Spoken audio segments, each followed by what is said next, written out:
ये एक कहानी बाप और बेटे का है। बेटे का नाम फैसल है। फैसल एक बहुत ही ब्राइट और होनहार लड़का था और ये होनहार और ब्राइट होने की वजह से वो बहुत ही हिस्सा लेता था एक्स्ट्रा करिकुलम में स्कूल में। लेकिन वो रिसेंटली फैसल ने नोटिस किया कि उन्होंने बहुत सारा टाइम अपने फ़ोन में स्पेंड करने लगा और फ़ोन में इतना टाइम देने के बाद वो बिल्कुल एडिक्टेड हो चुका अपने फ़ोन से। सोशल मीडिया स्क्रॉल करना और वीडियो गेम्स खेलना, वीडियोस देखना, पॉर्न देखना, ये सब चीज़ों में वो मुलव्विस हो गया। जब उनके फादर ने नोटिस किया कि मेरे बेटे काफ़ी डिस्ट्रैक्टेड रहते हैं और ये ब्राइट और होनहार लड़का होने की वजह से ये इतना नाम है, इतना अच्छा पढ़ाई करते हैं, लेकिन मैं कुछ दिनों से देख रहा हूँ कि वो बहुत ही डिस्ट्रैक्टेड रहते हैं। इस वजह से उनके फादर ने डिसाइड किया कि मैं अपने बेटे के साथ, फैसल के साथ हार्ट टू हार्ट कॉन्वर्सेशन करूँगा।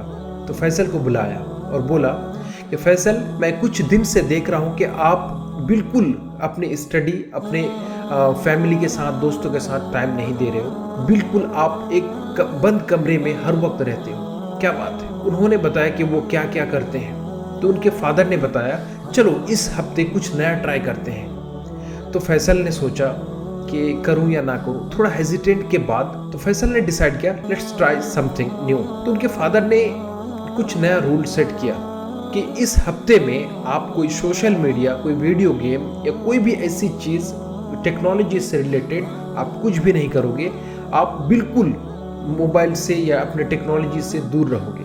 उन्होंने मान लिया और ये एक चैलेंज स्टार्ट कर दिया। और चैलेंज स्टार्ट होने के बाद फैसल ने जब फर्स्ट कुछ दिन में फैसल ने बहुत दिक्कत और मुश्किल का सामना करना पड़ा, क्योंकि वो बहुत ही बोर और रेस्टलेस हो रहे थे। वो जो एक डोपामिन रिलीज होता था, वो जो एक मज़ा आता था, एक अच्छा लगता था उसको सोशल मीडिया स्क्रॉल करना, शॉर्ट्स देखना, रील्स देखना, वीडियो गेम्स खेलना, और ये सारी चीज़ जब वो नहीं कर पा रहे थे तो वो बहुत ही बोर फील कर रहे थे। लेकिन कुछ दिन बीत जाने के बाद फैसल ने नोटिस किया कि वो जितने भी उनके अलग अलग एक्स्ट्रा करिकुलम वो फिर करने लगे। फॉर एग्जांपल वो बुक रीड करने लगे, अपने दोस्तों के साथ क्रिकेट खेलने लगे, यहाँ तक उनके मदर को भी हेल्प करने लगा किचन में कोई डे टू डे एक्टिविटी जो होते हैं। और फैसल के फादर ने वीक ख़त्म होने के बाद फैसल को बुलाया और पूछा कि ये लास्ट हफ्ते आपका कैसा था। फैसल ने बताया कि मैंने देखा कि मैं बहुत ज़्यादा बुक रीड करने लगा और अपने दोस्तों के साथ खेलने लगा क्रिकेट, यहाँ तक कि मैं अपने मम्मी के साथ काफ़ी day to day activity work में मैंने हेल्प किया, एंड मोस्ट इम्पॉर्टेंटली मैं प्रेजेंट मोमेंट में जीने लगा। तो उनके फादर ने पूछा कि आपने क्या नोटिस किया, ये क्या चीज़ था? तो उन्होंने बताया कि मुझे नहीं पता। उनके फादर ने बताया, इट्स ऑल अबाउट डोपामीन। आज इसी के ऊपर बात करेंगे कि फैसल के पापा ने फैसल को क्या क्या एडवाइस दिया। आज वही चीज़ डिस्कस करेंगे। ये एक बुक है डिजिटल डिटॉक्स। ये एक बहुत ही अच्छी किताब है। ये हमारी 21st सेंचुरी के लिए बहुत ही रिलेवेंट है और बहुत ही एक अच्छी किताब है।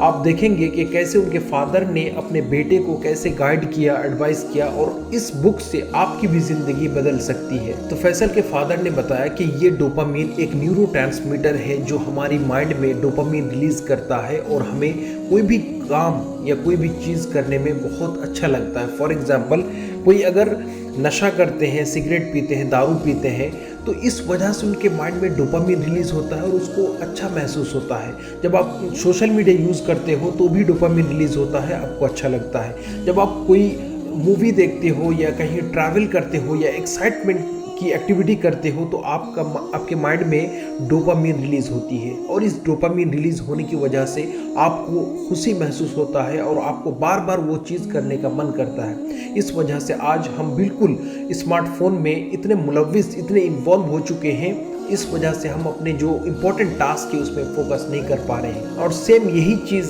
हम देखेंगे कि इस्लाम में कैसे ये चीज़ रिलेवेंट है। इस्लाम में भी ये चीज़ सिखाती है कि कोई भी चीज़ एक्सेसिव अच्छी नहीं है, हर चीज़ एक मॉडरेट, एक बैलेंस में होनी चाहिए। लेकिन आज हम जिस तरीके से सोशल मीडिया का यूज़ करते हैं, अपने टेक्नोलॉजी से इन्वॉल्व हो चुके हैं, तो ये बहुत ही एक्सेसिव है। Allah says in the Quran, Surah Al-Araf, chapter number 7, verse number 31, that eat and drink, but not to be excessive. Indeed, He likes not those who commit excess. ये principal हमें सिखाती है। इस कुरान की वर्ड से पता चलता है कि कोई भी चीज़ एक्सेसिव अच्छी नहीं है। जैसे हम अपने टाइम को स्पेंड करते हैं, ज़ाया कर देते हैं और बहुत ही ज़्यादा सोशल मीडिया यूज़ करने की वजह से हम अपने बहुत ही जो इंपॉर्टेंट टास्क है उसको भी छोड़ देते हैं। Now let me tell you the practical example for implementation. आप अपने टाइम को किस तरीके से यूज़ करेंगे। हर एक इंसान के फ़ोन में, जो एंड्रॉयड फ़ोन है उनके फ़ोन में एक डिजिटल वेलबींग के नाम से एक सेटिंग है। वहाँ पे आप जाएंगे तो किसी भी ऐप को आप उसको लिमिट कर सकते हैं कि आप कितने देर के लिए यूज़ करेंगे, 15 मिनट, 20 मिनट, उसके बाद वो ऐप अपने आप क्लोज हो जाएगा। अगर इस सेटिंग को आप ऑन कर लेते हो तो आप जैसे पूरे दिन 5 मिनट के लिए भी सोशल मीडिया ओपन करते हो और 15 मिनट, आधा घंटा, 1 घंटा कैसे बीत जाता है आपको पता नहीं चलता। तो ये सेटिंग आपको हेल्प करेगा इस चीज़ से रोकने के लिए। दूसरी चीज़, फैसल के पापा ने फैसल को बताया डोपामिन इकोनॉमी, दैट इज़ ये जो टेक्नोलॉजी हमारे माइंड के जो रिवॉर्ड सिस्टम है उनको बिल्कुल एक्सप्लॉइट कर चुका है। For example social media, video games और जैसे पॉर्न, ये सब चीज़ें देखकर हमारी जो डोपामिन रिलीज़ होती है और हम उसको बार बार करने की इच्छा होती है, ख्वाहिश होती है और हम उसमें बिल्कुल भी इन्वॉल्व हो चुके हैं और अपने टाइम को ज़ाया कर देते हैं। सो इनके कॉन्सिक्वेंसेस क्या है? फर्स्ट कि आप अपने जो लॉन्ग टर्म गोल है, जो आपके विजन है, उस चीज़ पे आप फोकस नहीं कर पाएंगे। दूसरी चीज़, इंक्रीज इम्पल्सिविटी, दैट मीन्स आप कोई भी डिसीजन लेंगे तो आप बिल्कुल केयरफुली नहीं ले पाएंगे, आप बिना सोचे समझे अपने डिसीजन को लेंगे। तीसरी चीज़, difficult to concentrate on important task, जो भी इम्पॉर्टेंट टास्क है आपको डे टू डे करना है, आप उस चीज़ पे फोकस नहीं कर पाएंगे। Islam also teaches a same thing, self control is most important things in Islam also. हमें सेल्फ कंट्रोल होनी चाहिए। Prophet Muhammad peace be upon him said, the strong person is not the one who can overpower others but the one who can control himself when angry. Sahih al Bukhari. इससे हमें पता चलता है कि कोई भी इंसान वो स्ट्रांग नहीं है जो किसी के ऊपर कब्जा कर ले या उसके ऊपर हावी हो जाए।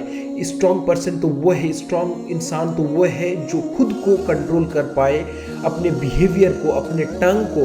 तो ये बहुत सारे हदीस में भी आया है कि हम अपने टंग को, अपने सेल्फ को, अपने नफ्स को कंट्रोल करना, ये स्ट्रांग पर्सन की निशानी है। सही अल बुखारी की हदीस अभी जो मैंने बयान किया, यहाँ से पता चलता है कि स्ट्रांग पर्सन तो वो है जो खुद को कंट्रोल करते हैं। Now let me tell you the practical example for implementation.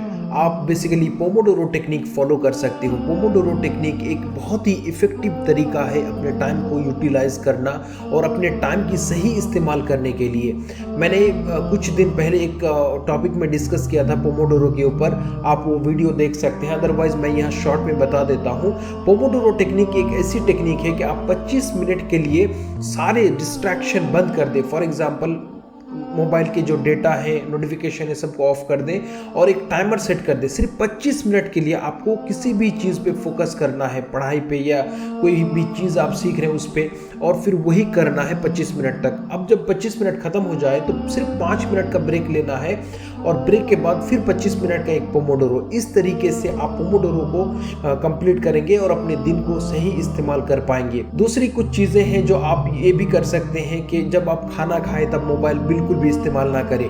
तीसरी चीज़, सोने से पहले आप मोबाइल को इस्तेमाल ना करें। मोबाइल की स्क्रीन जो होता है वो बहुत ही हमारे लिए ख़राब होती है कि हमें नींद ना आने की वजह एक मोबाइल भी है कि हम ज़्यादा से ज़्यादा मोबाइल देखना स्टार्ट कर देते हैं और तब तक देखते हैं जब तक हमारी आँखों में दर्द ना हो जाए, जब हमारे पूरे बदन थक ना जाए। इस तरीके से हम मोबाइल यूज़ करते हैं और हम सोचते हैं कि हम अपने टाइम को यूटिलाइज कर पाएंगे। ये कुछ रूल है, आप अपने लिए सेट कर सकते हैं, आपके लिए कौन सा बेस्ट है आप देखेंगे और प्रैक्टिकल इम्प्लीमेंट करके आप ट्राई कर सकते हैं। तीसरी चीज़, फैसल के फादर ने जो फैसल को बताया, the science of addiction and habit formation, that means repeatedly हम एक्सपोज होते हैं हाई डोपामीन और ये इनके ऊपर हम डिपेंड हो जाते हैं। फॉर एग्जांपल, हमें जब भी फ्री टाइम मिलता है, यहाँ तक कि लोग तो टॉयलेट में बैठ के भी फ़ोन इस्तेमाल करना स्टार्ट कर देते हैं। ये आप सोच सकते हैं कि ये टेक्नोलॉजी हमारे ऊपर कितना हावी हो चुका है कि हम टॉयलेट में भी बैठ के मोबाइल फ़ोन इस्तेमाल करना स्टार्ट कर देते हैं और हम उसके ऊपर डिपेंड हो जाते हैं। फिर फैसल को बताया कि हैबिट लूप क्या है। हैबिट लूप एक ऐसी चीज़ है कि हम कोई कोई भी चीज़ हमारी इन्वायरमेंट के ऊपर डिपेंड करता है। हम कोई भी चीज़ करते हैं, फॉर एग्जांपल चलिए अब बात कर लेते हैं हैबिट लूप, जैसे हमारी हैबिट कैसे फॉर्म होती है और उसको कैसे हम बैड हैबिट को पॉजिटिव और अच्छी हैबिट में कैसे बदल सकते हैं। तो पहले समझते हैं हैबिट लूप। जैसे हम रात में सोते हैं और मोबाइल को अपने तकिया के पास रखते हैं और सुबह जब उठते हैं तो अलार्म बंद करने के बाद जब देखते हैं कुछ नोटिफिकेशन है तो मोबाइल को फिर इस्तेमाल करना स्टार्ट कर देते हैं। तो ये हो गया हैबिट लूप।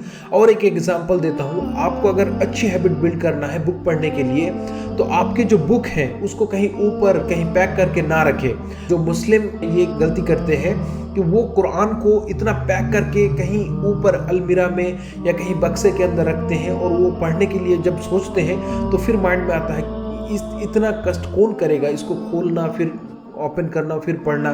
इसी तरीके से आप कोई भी बुक पढ़ना चाहे कुरान हो या चाहे कोई भी बुक हो, आप वो हमेशा अपने सामने रखें। फॉर एग्जांपल टेबल में रख सकते हैं या बिस्तर पे रख सकते हैं। जब भी आप रूम में एंटर करेंगे तो देखेंगे ये बुक और उसको फिर पढ़ सकते हैं। और एक ये भी चीज़ है कि एक चीज़ कुरान में आया है जो मेरी नज़दीक बहुत ही इम्पोर्टेंट है और मेरी फेवरेट ये वर्स है कुरान में। तो मैं बताता हूँ कि breaking the bad habits is more important than anything. और ये चीज़ कुरान में भी आया है, मैं आपको बताता हूँ। Allah says in the Quran, Surah Ar Rad chapter number 13 verse number 11, Indeed, Allah will not change the condition of the people until they change what is in themselves. That means अल्लाह तब तक किसी के सिचुएशन को नहीं बदलता जब तक वो इंसान अंदर से खुद को चेंज ना कर ले। तो आपको अगर चेंज करना है, आपको अगर इम्प्रूव करना है, आपको अगर बेटर वर्जन बनना है आपका, तो आपको खुद से अंदर से आपको चेंज होना है, तभी चेंज हो पाएंगे। अदरवाइज आप अगर सोचते रहेंगे मैं कल से करूँगा, परसों कर लूँगा, इस तरीके से कभी चेंज नहीं आएगा। तो चेंज हमें अंदर से, हमें खुद से करना है, तभी चेंज पॉसिबल है। अब हमने बात कर ली कि डोपामिन क्या है, ये कैसे हमारी टाइम ज़ाया होती है। अब बात कर लेते हैं dopamine detox method. Number 1, identify the high dopamine activities. आप जो भी काम करते हैं जो हाई डोपामिन रिलीज होती है आपको करने से, जैसे पॉर्न देखना, मूवी देखना, सोशल मीडिया यूज़ करना, रील्स देखना, शॉर्ट्स देखना, तो इस तरीके से आपके जो भी ट्रिगर हैं उनको आप पॉजिटिव चीज़ों से बदलना है। फॉर एग्जांपल आपके अगर सोशल मीडिया के नोटिफिकेशन आपका ट्रिगर है सोशल मीडिया यूज़ करना, तो उनको बंद कर दें। दूसरी चीज़ इनमें ये कर सकते हैं, आप वॉकिंग कर सकते हैं या तो फेस टू फेस अपने दोस्तों से मिल सकते हैं। इस तरीके से अच्छे हैबिट फॉर्म करने के लिए आपको प्रैक्टिकली आप ही को करना पड़ेगा आपकी ज़िंदगी बदलने के लिए। Second, choose a detox period. That means हफ्ते में कम से कम एक दिन 24 घंटे के लिए आप डिटॉक्स पीरियड चूज कर सकते हैं। आप कोई भी टेक्नोलॉजी आप यूज़ नहीं करेंगे, आप अपना फ़ोन, अपना लैपटॉप, कोई भी चीज़ आप इस्तेमाल नहीं करेंगे। इस तरीके से आप अपने माइंड को रीसेट कर सकते हैं। थर्ड, प्लान अल्टरनेटिव लो डोपामिन एक्टिविटीज़। आपको जो लो डोपामिन एक्टिविटीज़ हैं कि जॉगिंग करना या क्रिकेट खेलना, ये सब चीज़ों से बदलना है, क्योंकि आपके माइंड कॉन्स्टेंटली कुछ ना कुछ चाहिए होगा, तो आपको कुछ ना कुछ करना पड़ेगा और आपको जो लो डोपामिन एक्टिविटी है वो चीज़ करना पड़ेगा। और करके धीरे धीरे आप एक मॉडरेशन में आ सकते हैं कि सोशल मीडिया को यूज़ करना। ये इंपॉर्टेंट है कि एक्टिव रहना सोशल मीडिया पे, क्योंकि ये 21st सेंचुरी है, बट इनको सही इस्तेमाल करना आना चाहिए और हमारी ज़िंदगी में जो इम्पोर्टेंट है उस पर हमें फोकस करना है। जो हमारी विजन है, जो हमारी मिशन है, जो हम लाइफ में करना चाहते हैं, उस चीज़ पे फोकस करना है। तो अभी तक मैंने जो डिस्कस किया कि फर्स्ट के अंडरस्टैंड हाई डोपामिन एक्टिविटीज़, हमें समझना है कि हाई डोपामिन एक्टिविटीज़ क्या है। दूसरी चीज़ कि डोपामिन ड्रिवन वर्ल्ड है, ये टेक्नोलॉजी सारी चीज़ हमारी माइंड को एक्सप्लॉइट करता है, इसे ये समझना है और उसी तरीके से हमें एक्ट करना है।